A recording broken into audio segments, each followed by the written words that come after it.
Education plus academy पर आपका स्वागत है।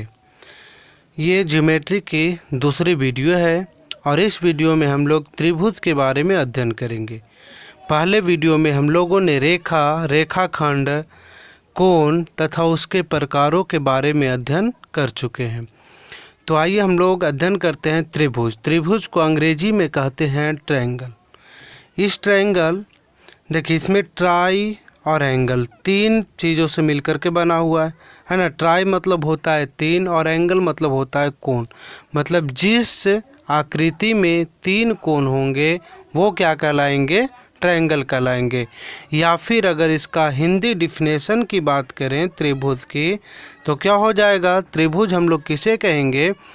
तो वैसी आकृति या वैसी बंद आकृति जो तीन भुजाओं से घिरी हो या तीन रेखाखंडों से बनने वाली बंद आकृति को हम लोग क्या कहेंगे?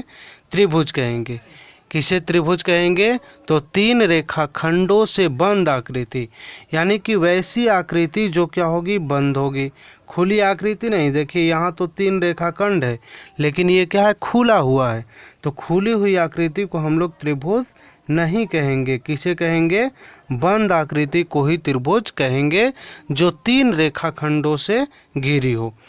ये मान लेते हैं त्रिभुज की ए, बी और ये क्या है? सी। ये एक रेखाखंड है, ये मान लेते हैं दूसरी रेखाखंड है और ये तीसरी रेखाखंड है। ठीक है। तो तीन रेखाखंड, इन रेखाखंडों की लंबाई या इन रेखाखंडों को हम लोग भुजा के नाम से भी जानते हैं। किस नाम से जानते हैं? भुजा के नाम से भी। तो इसमें देखिए, अगर त्रिभुज की बात करें तो त्रिभुज में कितने भुजा होंगे? भुजा हो जाएंगे तीन। भुजा कितने हो जाएंगे? तीन। कौन कौन सी भुजाएं होंगी? तो ए से बी तक का एक रेखाखंड है तो ए बी एक भुजा हो जाएगा। बी से सी तक का दूसरा रेखाखंड है तो बी सी दूसरी भुजा होगी। और ए से सी तक का तीसरा रेखाखंड है तो ए सी कहें या फिर सी ए कहें। ठीक है। तो तीन भुजा हो गया। देखिए इसमें एंगल कितने बन रहे हैं? तीन एंगल बन रहे हैं। कितने एंगल बन रहे हैं? तीन एंगल। यानी एंगल को हम लोग कहते हैं कोण। तो कितने कोण बन रहे हैं? तीन कोण। इसको हम लोग angle A, angle B, angle C, है ना। अगर सिंपल शब्दों में कहें तो एंगल ए, एंगल बी और एंगल सी होता है। और अगर हम लोग इसको दूसरे तरीक़ा से लिखने के लिए, हम लोगों ने पहली वीडियो में ही सीखा था कि जिस या जहाँ पे जिस शीर्ष पे एंगल बनता है उसे हम लोग बीच में रखेंगे और बाकी जो शीर्ष है उसे अलग अलग रखेंगे। जैसे यहाँ एंगल ए को लिखना है तो एंगल ए को बीच में रखेंगे। ये बी ए सी भी कह सकते हैं या सी ए बी भी कह सकते हैं। तो एंगल बी ए सी हो गया। एंगल बी को लिखना है तो बी को रखेंगे बीच में और बाकी ए बी सी भी लिख सकते हैं या सी बी ए भी लिख सकते हैं। एंगल हो जाएगा ए बी सी। या फिर तीसरा एंगल है सी। तीसरा एंगल है सी। तो सी को हम लोग क्या लिख सकते हैं? तो सी को रखना है बीच में। जिस भी शीर्ष पे एंगल बनता है उसे हम लोग कहाँ रखेंगे? बीच में। और बाकी जो अलग अलग दो हम लोग को शीर्ष दिखते हैं उसे हम लोग कहाँ रखेंगे? अगल बगल रखना है। ठीक है। तो बी रख सकते हैं, इसको बी सी ए, या फिर एंगल ए सी बी भी कह सकते हैं। इसको सी बी ए भी कह सकते हैं। इसको सी ए बी भी कह सकते हैं। उलट पलट करके भी हम लोग रख सकते हैं। ठीक है। तो भुजा हो गए तीन, कोण हो गया तीन। अब आते हैं हम लोग शीर्ष पे। शीर्ष, शीर्ष से सीधा समझिए कि जहाँ पे दो रेखाएं आकर के मिलती है, दो रेखाखंड आकर के मिलती है। इधर से ये रेखाखंड मिल रही है, इधर से ये रेखाखंड मिल रही है। तो जिस बिंदु पे आकर के दो रेखाखंड मिलती है उसे हम लोग क्या कहते हैं? त्रिभुज का शीर्ष कहते हैं। तो शीर्ष कितना? देखिए यहाँ एक शीर्ष बन रहा है, यहाँ दूसरा बन रहा है और यहाँ तीसरा बन रहा है। तो शीर्ष हो जाएंगे कितने? तीन। शीर्ष हो जाएंगे कितने? तीन। कौन कौन सा शीर्ष होगा? तो ए हो जाएगा, बी हो जाएगा और कौन हो जाएगा? सी। तो एक त्रिभुज में हम लोगों ने क्या क्या जाना? भुजा कितने होंगे? तीन। कोण कितने होंगे 3 और शीर्ष कितने होंगे 3। तो एक त्रिभुज में 3 भुजा, 3 कोण और 3 क्या होंगे शीर्ष होंगे। आइए अब हम लोग पढ़ते हैं त्रिभुज के प्रकार। देखिए त्रिभुज के प्रकार। त्रिभुज को हम लोग 3 प्रकारों में बांटते हैं और त्रिभुज के 2 अलग अलग आधार पे हम लोग त्रिभुज को अलग अलग भागों में बांटते हैं। तो त्रिभुज को बांटने के लिए हमारे पास इसका 2 आधार है। एक क्या होता है भुजा, एक क्या होता है भुजा, यानी भुजा के आधार पे हम लोग त्रिभुज को बांट सकते हैं। और दूसरा क्या होता है कोण, है ना। त्रिभुज को भुजा के आधार पे बांट सकते हैं और किस आधार पे बांट सकते हैं कोण के आधार पे। तो भुजा के आधार पर भी त्रिभुज 3 प्रकार का होता है और कोण के आधार पर भी त्रिभुज कितने प्रकार का होता है 3 प्रकार का। तो आइए हम लोग पढ़ते हैं। सबसे पहला भुजा के आधार पर जो त्रिभुज है उसका पहला होगा हमारा, है ना। भुजा के आधार पे त्रिभुज 3 प्रकार का है, तो उसमें हम लोग पहला पढ़ते हैं समबाहु त्रिभुज, है ना। ये समबाहु त्रिभुज किस आधार पे बांटा गया है तो भुजा के आधार पे बांटा गया है समबाहु त्रिभुज। तो समबाहु त्रिभुज वैसा त्रिभुज को कहेंगे जिसकी तीनों भुजाएं बराबर होती है ना। आप डिफिनेशन अगर लिखना चाहे तो लिख सकते हैं कि समबाहु त्रिभुज किसको कहेंगे, यानी जिस त्रिभुज की तीनों भुजाएं क्या हो बराबर हो उसे हम लोग क्या कहेंगे समबाहु त्रिभुज कहेंगे। तीनों भुजा क्या होंगी बराबर होंगी, ठीक है। अब इसमें देखिए समबाहु त्रिभुज में हमारे पास एक और कंडीशन आता है कि इसका जो प्रत्येक कोण होता है समबाहु त्रिभुज का, है ना, समबाहु त्रिभुज का प्रत्येक कोण कितने डिग्री का होता है 60 डिग्री का होता है। समबाहु त्रिभुज का प्रत्येक कोण कितने डिग्री का होता है 60 डिग्री का। तो इसे भी हम लोगों को याद रखना। तो समबाहु त्रिभुज किसको कहेंगे जिसकी तीनों भुजाएं क्या हो जाए बराबर हो जाए। दूसरा हम लोग पढ़ते हैं समद्विबाहु। दूसरा क्या पढ़ते हैं इसमें, ये भुजा के आधार पे हम लोग पढ़ रहे हैं। तो ज्योमेट्री में सबसे पहले हम लोगों को इसके कॉन्सेप्ट को समझना है और अगर इसके कॉन्सेप्ट को हम लोग समझ गए तो प्रश्नों को सॉल्व करने में हम लोगों को दिक्कत नहीं होगी। इसलिए कॉन्सेप्ट हम पहले बता रहे हैं इसका। समद्विबाहु त्रिभुज में क्या होता है कि 2 भुजाएं बराबर होती है ना। कितनी भुजाएं बराबर होती है 2 भुजाएं बराबर होती है। समद्विबाहु त्रिभुज में कितनी भुजाएं बराबर होंगी 2 भुजाएं बराबर होती है, ठीक है। 2 भुजाएं बराबर होती है और इसी में 2 कोण भी बराबर होंगे। 2 भुजा बराबर और 2 कोण भी बराबर होंगे।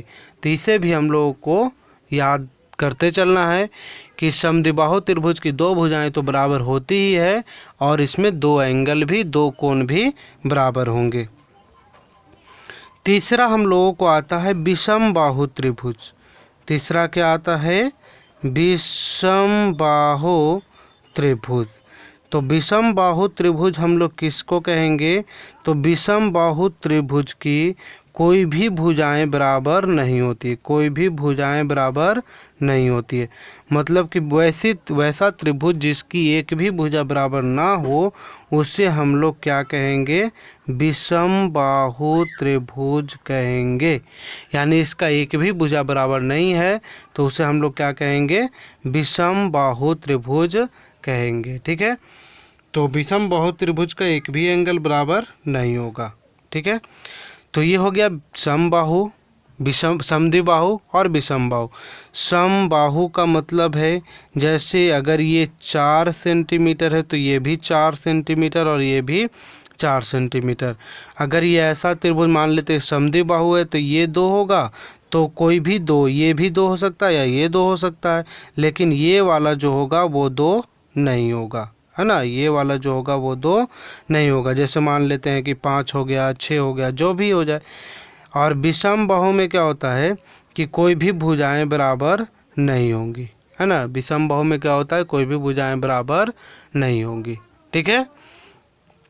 ये था हम लोगों को भुजा के आधार पे। अब हम लोगों को पढ़ना है कोण के आधार पे त्रिभुज, ठीक है। किस आधार पे कोण के आधार पे त्रिभुज के प्रकार।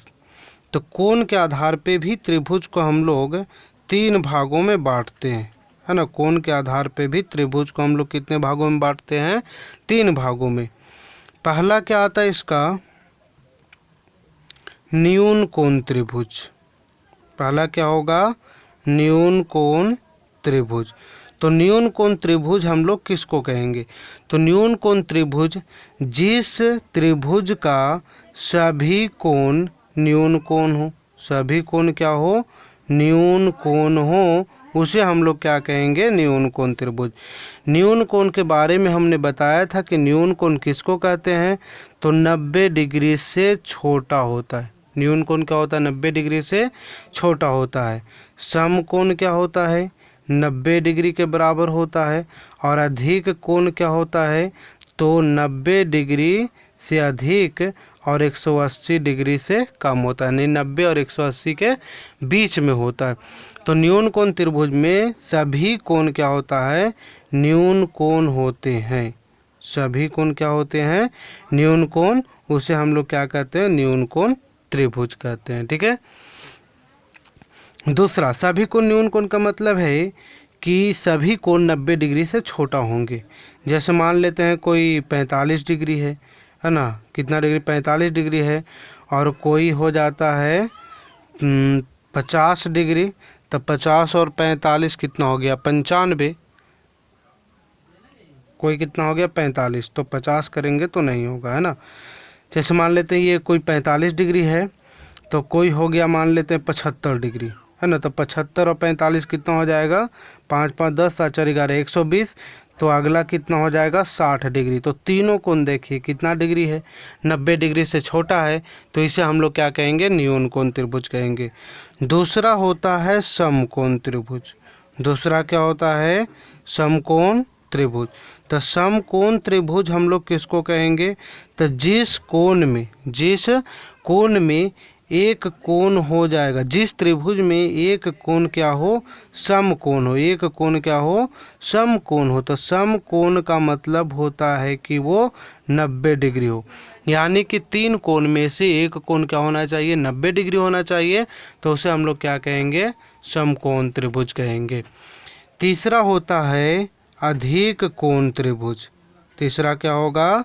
अधिक कोण त्रिभुज। तीसरा अधिक कोण त्रिभुज। अधिक कोण त्रिभुज में किसको कहेंगे? तो जिस त्रिभुज का एक कोण अधिक कोण हो, जिस त्रिभुज का एक कोण क्या हो? अधिक कोण हो, उसे हम लोग क्या कहेंगे? अधिक कोण त्रिभुज कहेंगे। यानी अधिक कोण का मतलब है, देखिए समकोण में एक एंगल 90 डिग्री, मतलब कि इस तरह का ये एंगल होगा, इस तरीके का ये त्रिभुज होगा, एकदम सीधा, 2 भुजाएं आपस में एकदम सीधी होंगी। अधिक कोण त्रिभुज क्या होगा? तो अधिक कोण त्रिभुज में एक कोण अधिक कोण होगा, मतलब कि कोई एंगल 90 डिग्री से अधिक होगा। जैसे 95 डिग्री हो जाएगा, है ना, 120 डिग्री का हो जाएगा, 130 डिग्री का हो जाएगा। तो इस तरह से अधिक कोण वाले त्रिभुज को हम लोग क्या कहेंगे? अधिक कोण त्रिभुज कहेंगे। क्योंकि इसमें 2 कोण तो अधिक कोण नहीं होगा, क्योंकि अगर 95 लेते हैं और दूसरा भी 95 ही ले लेते हैं, मान लेते हैं, तो ये हो जाएगा कितना? 190।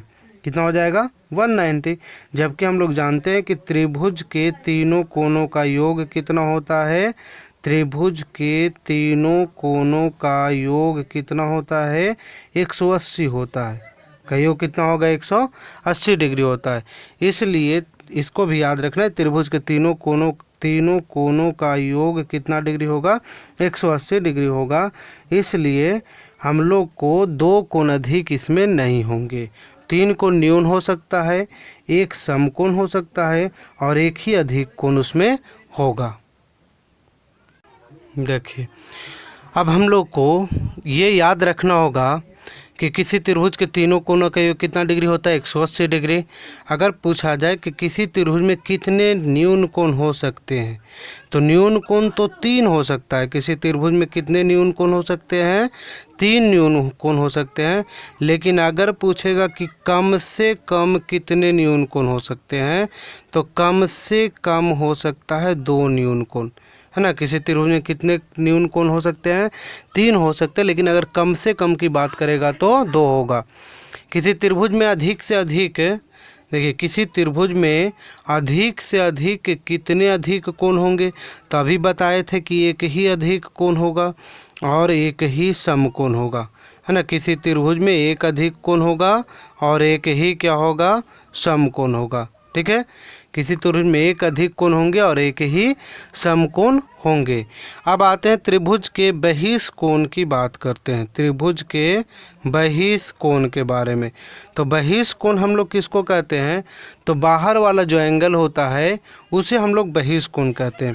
जैसे ये त्रिभुज है, ये त्रिभुज है, त्रिभुज का बहिष्कोण कौन होगा? तो इस त्रिभुज का बहिष्कोण ये होगा, है ना। ये वाला जो है वो बहिष्कोण होगा। तो ये त्रिभुज पूरा है हमारे पास और इसका बहिष्कोण निकालना है। तो ये मान लेते हैं ए बी सी, ठीक है, और इसको नाम रख देते हैं कितना? डी।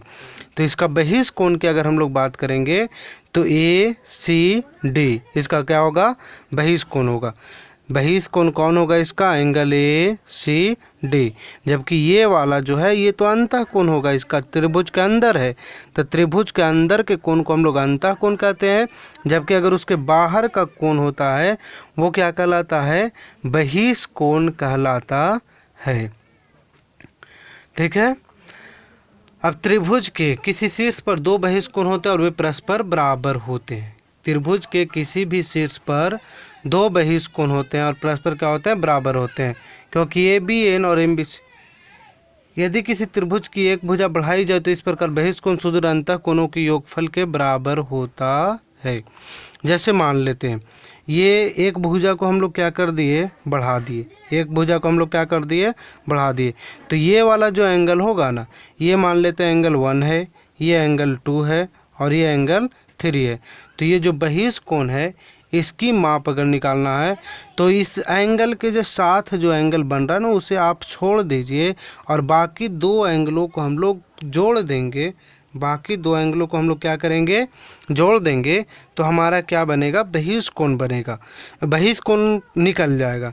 जैसे ये वाला एंगल यानी बहिष्कोण की अगर हम लोग बात करेंगे तो एंगल 1 और एंगल 2 के मानों को जोड़ देंगे तो ये त्रिभुज का बहिष्कोण कौन निकल जाएगा? ए सी डी निकल जाएगा, ठीक है। आपको समझ में आ गया होगा, क्योंकि अगर यहाँ से एक दूसरा त्रिभुज हम ले लेते हैं, एक दूसरा त्रिभुज ले लेते हैं, इसमें बहिष्कोण की बात करते हैं, इस भुजा को बढ़ा देते हैं, इस भुजा को क्या करते हैं? बढ़ा देते हैं और इसका बहिष्कोण निकालना है। तो इस कोण के साथ जो एंगल बन रहा है ये एंगल बन रहा है, तो इस एंगल को हम लोग हटा देंगे और बाकी जो 2 एंगल बनते हैं उस एंगल को जोड़ देंगे। तो ये वाला एंगल का मान हम लोगों को निकल जाएगा, ठीक है। तो यही होता है इसका बहिष्कोण, है ना। क्या होता है इसका? बहिष्कोण।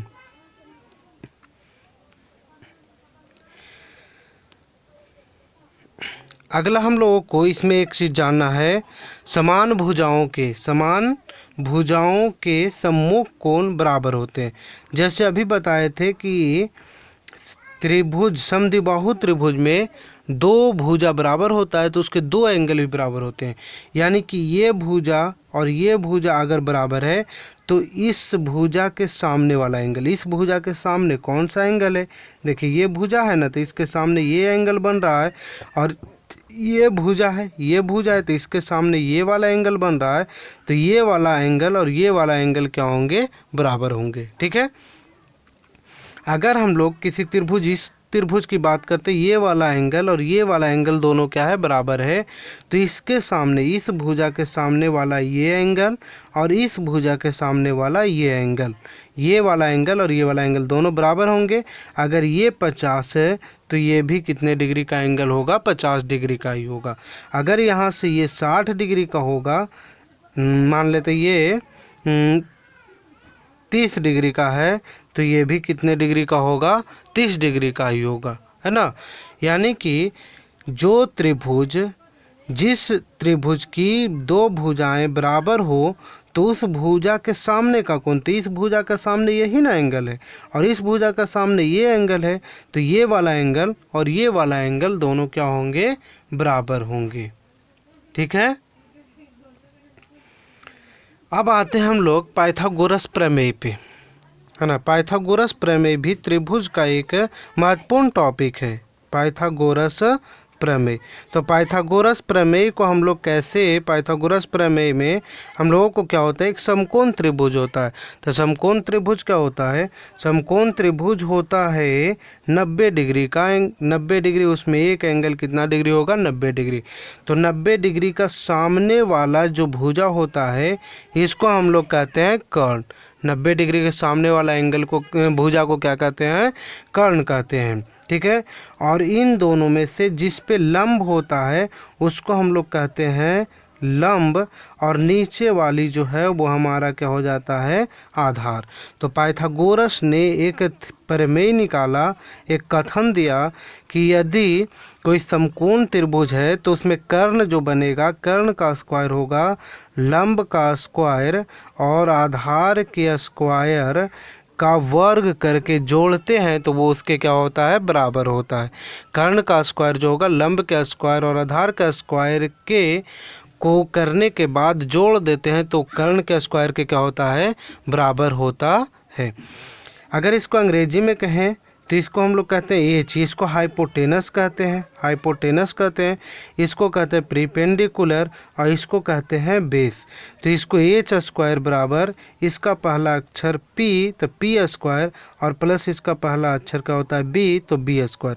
अंग्रेजी में ये फॉर्मूला पॉपुलर है, एच स्क्वायर बराबर P square plus B square.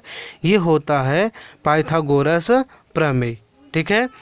एक चीज़ और हम लोगों को याद रखना है कि किसी त्रिभुज की दो भुजाओं का योग तीसरी भुजा से बड़ा होता है। किसी त्रिभुज की दो भुजाओं का योग तीसरी भुजा से बड़ा होता है। किसी त्रिभुज की दो भुजाओं का योग तीसरी भुजा से क्या होता है, बड़ा होता है। जैसे मान लेते हैं दो भुजा, ये 4 है, ये 5 है, तो ये वाला जो भुजा होगा, जो बड़ी भुजा होगी, जैसे मान लेते हैं 4 और 3, तो 4 और 3 कितना हो जाता है, 7। 4 और 3 कितना हो जाता है, 7। तो 7 जो है वो क्या है, 5 से बड़ा है, यानी कि तीसरी भुजा से ये क्या है, बड़ा है।